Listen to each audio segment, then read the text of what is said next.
Hello and welcome to this week's review of My Hero Academia Vigilantes. This week we're looking at the episode Idols Keep Their Secrets. But can you keep a secret? Jonathan? I know you're watching this, Jonathan. We all know you're watching. Sorry, I'm getting distracted. Anyway, we should get into this review before everyone switches off. So let's get into it and talk about the positives, the things I enjoyed about this particular episode. This week, the screw is well and truly starting to turn, as we're really starting to get into the deeper meat of this volume, which I admit isn't probably the best series of words. It kind of gives images, particularly at this time of night that I'm recording this. But with that said, we are truly getting to a really clear through line of action and intrigue. I will admit that it is a bit of a shame that we're starting to get into this kind of stuff only a matter of episodes away from the end volume, or rather the end of the volume itself. We're only maybe 3 or 4 episodes away, so I suppose better late than never. Though I will admit that you can't really call having a storyline a positive. You know, that's kind of like celebrating water for being wet. It's kind of like the bare minimum with this, and given the quality of the writing that we've had in this series up until this point, you know, I'm just going to start going off at a tangent that really isn't going to help anyone. In fairness, though, that this is a solid episode for what it is, though I will admit it does feel like we're being ripped away from the stuff with Pop Step at the convention. I will admit that the interactions that we do get at the Pop Idol convention thing are fun enough for what they are. I don't think it is the best writing, it's not the best comedy writing, certainly not even the best comedy writing we've had this volume. And I will admit there's not really much to talk about here, but hey-ho, let's watch this video go up to another 20 minutes, but, you know, we'll soon see about that. You know, Pop Step does her little thing where she sings the theme tune to the supermarket that she works for now, and not a lot really happens with her aside from that. It's at this point, really, we're starting to get moved on to this investigation stuff as they try to uncover who's dealing the weird stuff out, but we'll talk about that in just a little bit more detail shortly. Though, well, you know, it is this week that this whole event does become a little more clearer as to what it actually is. Last week, before we got into this, I presumed it was going to be like a pop idol thing, like an X Factor or American Idol, The Voice, depending on your chosen subject of talent shows. But no, this is just an industry event. It's a bunch of people with their stalls out, building up connections with different retailers, supermarkets and food retailers meeting up, and their mascots meeting up for cross-promotional activities, which, I'm going to be perfectly honest with you, this isn't where I imagined this series was going to go when I first started reading it. Like, I remember reading all this promotional stuff and all this material leading up to reading Vigilantes about, oh, how much of a dark story than it is than the main series, about how the author of all of this was inspired by Watchmen, and thinking, okay, so where are we going to end up going with all of this? And here we are with a convention for supermarkets and their promotional staff.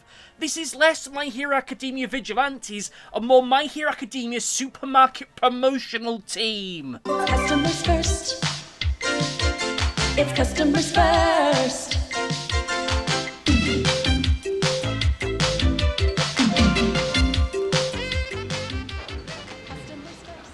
Hey, mister, not so fast. What's wrong? You see the sign? So what? Well, can you read it? Don't you? You're not allowed in this lane. Hey, It's what are you 10 doing? items or less. Which, to be fair, you know, it's fun for what it is, though I will admit that, you know, this isn't a side of things I don't think you'd ever see in any other series whatsoever, and I don't know whether to celebrate that or be a little bit weirded out by it. Like, this is a very, very, very specific form of world building that we're getting into, and I will admit, I kind of like it that we're going into such a left field avenue right here. Like, you think about the world building stuff you see in other franchises, like in the Marvel movies, they have all this stuff about the Sokovia Accords and the licensing thing of who can be a superhero and who can't be, and this isn't that. This is just, okay, so we're trying to build up connections with the supermarket to build up better promotions. And the supermarket stuff is something that's barely a factor into the grander arc of this story. It's just something that kind of popped up midway through last volume. This is so silly, but I'm kind of here for it at the same time. And I will admit that, I don't think you could ever really dedicate a true full episode to them just going around stalls and, building up connections and passing around business cards, but at the same time, I kind of wish that they would do that, because that would at least give us something a little bit more substantial for Popstep and Crawler to do, because as I will discuss when we get into the negatives, it does feel as though they're starting to get sidelined here. And a lot of great opportunities to build up some really neat gags and references here and there. I will admit references I'm probably not going to get, because they're going to be very much Japan-centric and about supermarkets and retailers over there. But still, the broader strokes of it I probably would get a kick out of, and it would have at least been something here, because right now, everything's now starting to pivot away from our two main cast members and back towards Eraserhead. So, of course, it should be said, as a way of a positive, this is proving that his inclusion in this volume thus far isn't going to be just a total waste and just for the sake of fan service, and he is here in a way to help us get some more exposition and to understand a little bit more about the true situation surrounding Trigger. We here in this volume, or in this episode I should say, learn that there are currently two forms of Trigger out at the moment. The one that just boosts people's power, as we've seen in very early stages of this volume and in the main series itself, and the super villains turn people into a monster version of it. That being the version that's being pushed by this Monster Factory group who were introduced this week, and I suppose they must be the big bads of this entire series, which is neat, and it does go some way to confirm that, B, the delivery man, the salary man, they're all part of a large group, which is stuff you could probably have guessed, particularly given the sheer number of times that we had scenes where B was talking on her phone to give information or confirmation on things.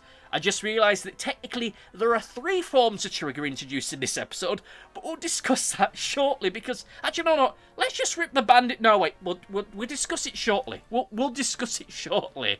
Like, I think that at this point, I don't even know how to address this. Being given a big bad, given a big villain organisation with which our heroes have to go against, okay, sure, neat. I just wish that our main hero, Crawler, was the one discussing all of this, or discovering this, I should say, because I think that itself would be good for him and give him something to do. But again, more upon that later. But I will say is that, whilst I may have some misgivings about the introduction of this big villain group at this particular part in the story, I will admit that this does make things feel a little more focused. Up until this point, this volume was feeling a little bit listless, a little bit directionless. This really wasn't the villain of the week stuff that we got towards the start of this series, and it hasn't really been focused on a main storyline or story arc. It was just a series of kind of fun and silly events without anything to really drive them.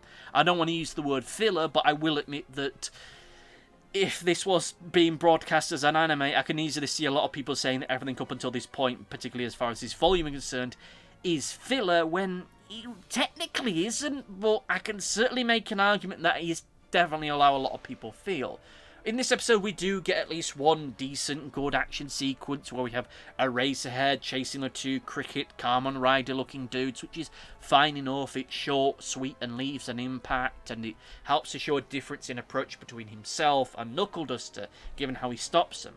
He stops them, he then lets them go back to work, and then he gets some information from them from just, not knocking 7 shades of crap out of them, whereas Knuckle Duster would have just beaten the living daylights out of them to try and get the information out of them, and then just beat them up for good measure. And it's also in this series of events we learn that, again, there are technically 3 types of Trigger. There's the one that just boosts your powers, so there's the one that turns you into the big spooky scary monster, and there's the one that helps fight against hair loss and erectile dysfunction.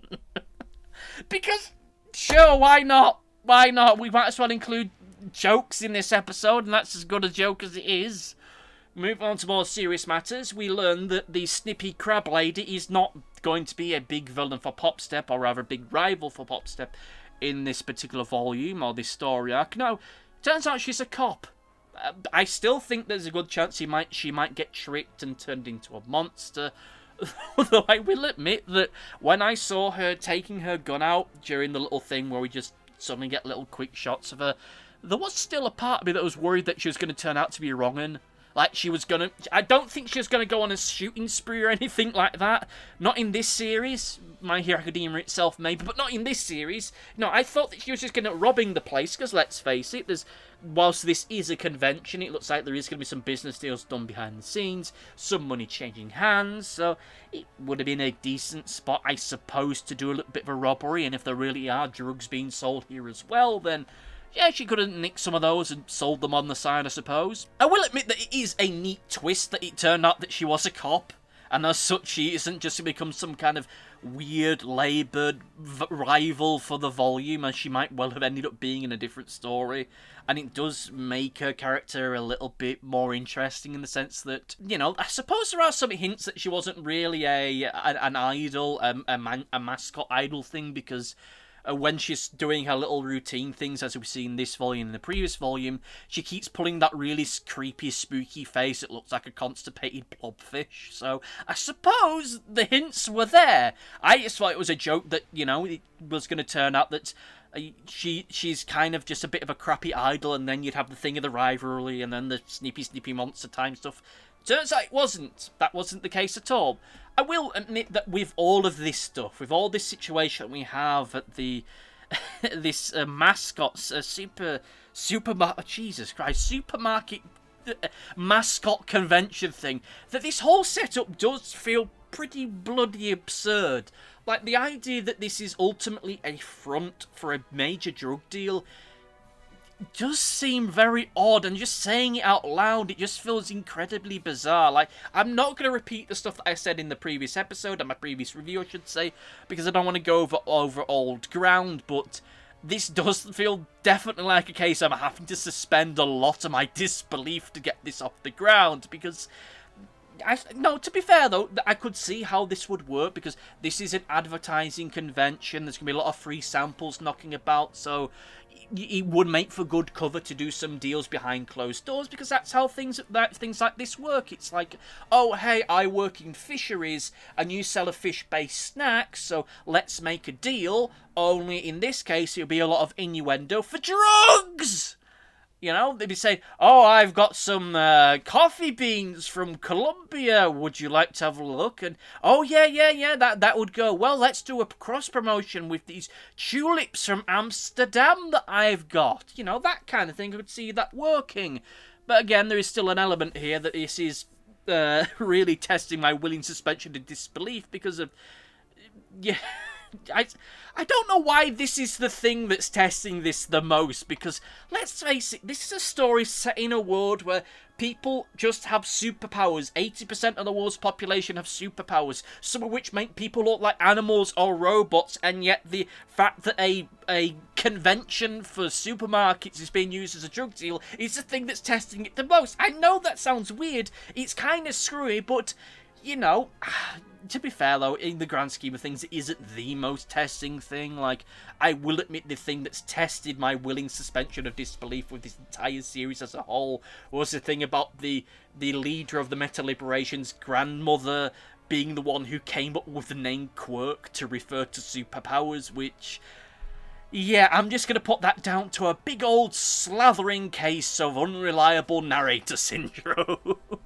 But that's a whole other discussion for a whole other time.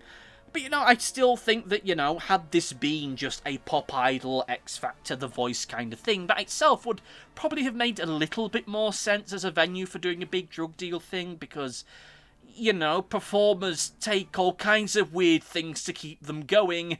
Trust me, I know a lot about that. Though I will... to move it back onto the situation at hand, I think one of the major takeaways that we have to have with this, and I think this is something that genuinely recontextualises the direction of this entire volume and will be something that will echo on very strongly for the next few episodes, is the fact that that promotional crab robot thing looks like the power loader from Aliens. That thing's going to be used in the final battle of this volume, isn't it? Like, this is less Chekhov's gun and more Chekhov's crab suit. It feels like to be fair, they are setting up for some wacky shenanigans in the next episode, and I'm all there for it. I think that it could set up for something fun. Though I do think there will be a little bit more to it than just that. I do think there's going to be a little bit more to it than just, oh, hey ho, Popstep's got to use the costume. Oh, she's kind of making a fool of herself. Tee hee hee hee hee. I can see a thing where she's having to fight some kind of big villain or monster towards the end of the series in like a little bit of a parody of Aliens. You know, give her the kind of fight that she was supposed to get in the previous volume but didn't. I think that overall this episode does balance its tone and everything decently well. Like, I will admit, this isn't drastically juggling a bunch of very contradictory tones. There isn't some kind of big stark juxtaposition in mood or feeling with the events that we're seeing.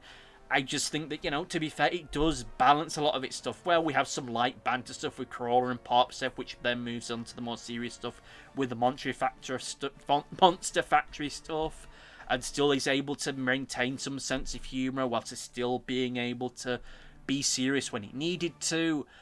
Though, I still wish there was something a little bit more here. Like, it is a good episode, decent enough, but it does feel like a lot of connecting tissue right now, rather than something that's really solid within its own right.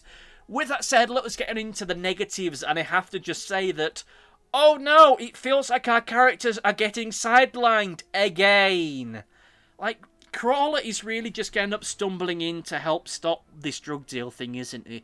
He's going to go through the wrong door or behind the wrong stage, and then he's going to discover this deal, and things are going to go from there.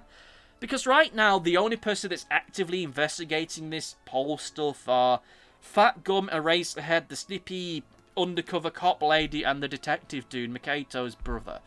And that's just about it. Our main character in this, our two main characters, are just enjoying their day. And, you know, as fun as it is to see them just have kind of mundane, almost slice of life, silly shenanigans like this, it is disappointing that they're not the ones that are the active participants in this story, that they're not being as proactive as protagonists really should be. And as I mentioned previously, we're only a handful of episodes now away from the end of this volume, so I'm really curious as to exactly how we're going to end up tying Crawler and Popstep into all of this.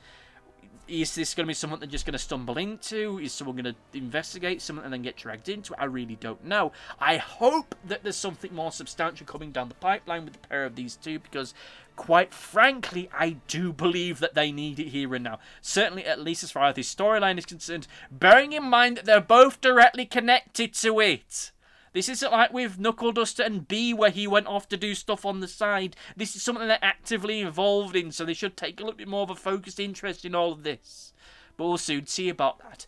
We now pivot into the overview, and I have to say that this is overall a decent episode. It is fun enough, it gets information to us decently enough for what it is. I do think that we need something more substantial with our characters in the moment, in the here and now, because quite honest with you, it does feel as though we're lacking something here with them. This episode itself is fine, but either we commit to the silly stuff of Popstep trying to bring up a pop star at a supermarket convention, or we start to do a little bit more of the serious stuff trying to stop the drug deal. At the moment, it feels like we're spinning plates or really kicking water until someone somewhere discovers something to get this ball rolling. I know that I'm really mixing my analogies here, but hey-ho, forgive me. With all that said, let us get into Comment Corner! It's time for Comment Corner! Yeah, we're sticking with that now. That's just a thing now that we do. Anyway, time for Comment Corner, where I read out comments from previous video. In the previous video, we got one comment from Big X1 once again, who says, I don't mind Fat Gum being there. I feel it builds. I presume this is out of the world. Thank you for your comment, and I have to say that that's a fine point of view to go at that from. This is, of course, referring to Fat Gum's debut in the My Hero Academia Vigilantes timeline, which is fine and fun for what it is, but as I've said previously and in that particular video, I feel that it might have been a bit better to have a new and original character rather than bring in some character from the main series that we don't really have much of a connection to.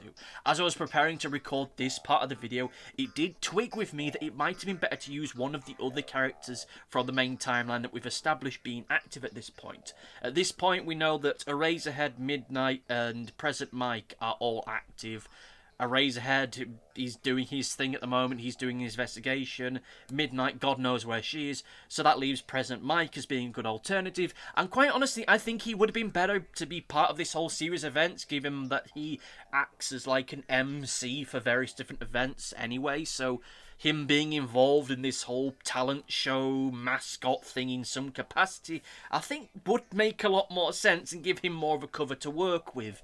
And, you know, it would help with the investigation more, because then he can easily weave in and out of the behind the scenes areas and talk to people that are involved with the event, and maybe, you know, like feel things out and think they find if anything suspicious is going on.